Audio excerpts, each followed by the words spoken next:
Sa bayan ng Tayabas, ang pinakamagandang dalaga ay nagngangalang Ilang.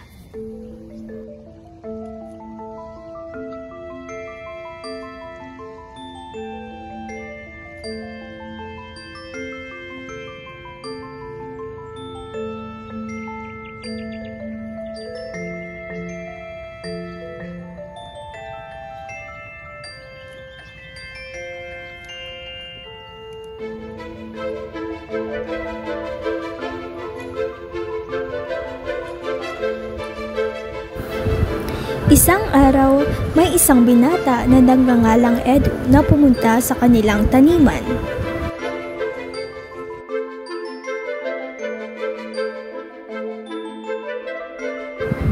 At habang siya'y nagtatabas ng damo, ay may napansin siyang isang napakagandang babae na kumukuha ng mga bulaklak.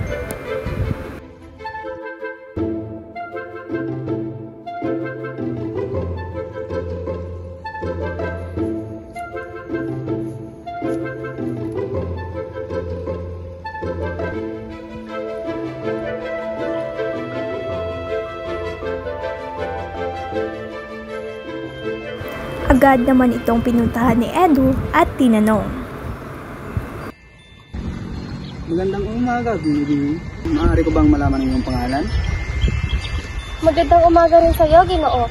Ako nga pala si Ilang. Ano ginagawa mo dito, Ilang? Ako'y napadpad lamang dito at namitas ng bulaklak. Siya nga pala, ano ang iyong pangalan? Pala si Edo, magsasaka dito.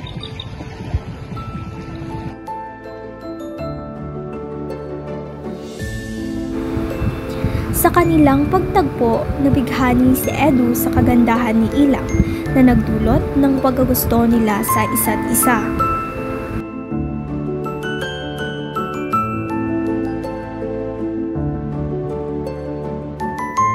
Nagkagusto si Ilang kay Edu na isang magsasaka at palagi na silang pumupunta sa tabing ilog kung saan sila nagkikita. At habang sila'y masayang nag-uusap, hindi na namalayan ni Ilang ang oras at kinausap na ito si Edu. Edu, kailangan ko nang umuwi. Baka hanapin ako ni Inay. Sige, ingat ka ha. Agad naman na umuwi si Ilang sa kanilang bahay. At agad naman itong may hindi inasahan na pangyayari.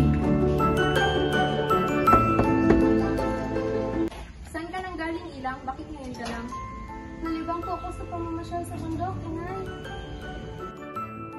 Kailangan may ipapakilala ako sa iyo. Nais niya akong magkat ng linaw. Bakit ka naman siya pinapasok, Inay? Hindi pa ako rin pumasok sa isang relasyon. Baka rin ito sa ikabubuti ng kinabukasan mo, anak. Pero Itay, hindi ko po siya gusto. Maraming nagkakagusto kay Ilang na mga mayayaman at ito rin ang nais ng kanyang pamilya para sa kanya. Subalit hindi nito pinapansin ni Ilang pagamat si Edu ang nagugustuhan niya, kaya labis na paghihinagpis nito ng kanyang magulang. Minsan ay sinundan siya ng kanyang ama at nahuli niya itong nakikipagkita.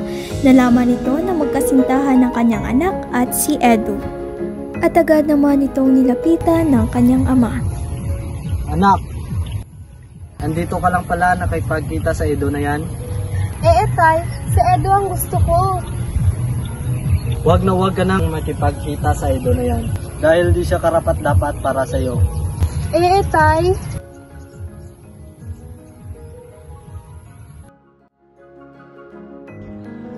Hindi natuwa ang tatay ni Ilang dahil isa lamang na mahirap si Edu kaya pinaglayo silang dalawa. Iyon na ang huling pagkikita ni na Ilang at Edu. Simula noon ay hindi na pinalabas ng bahay si Ilang.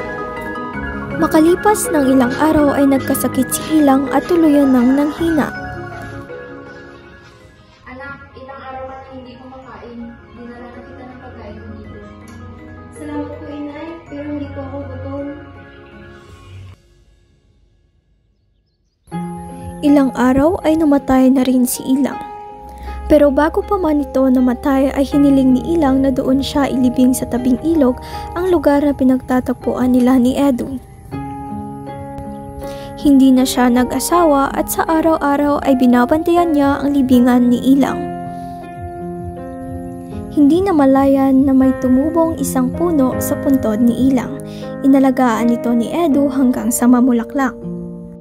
Simula noon ay lagi na lamang umiiyak si Edu at sinasambit ang pangalang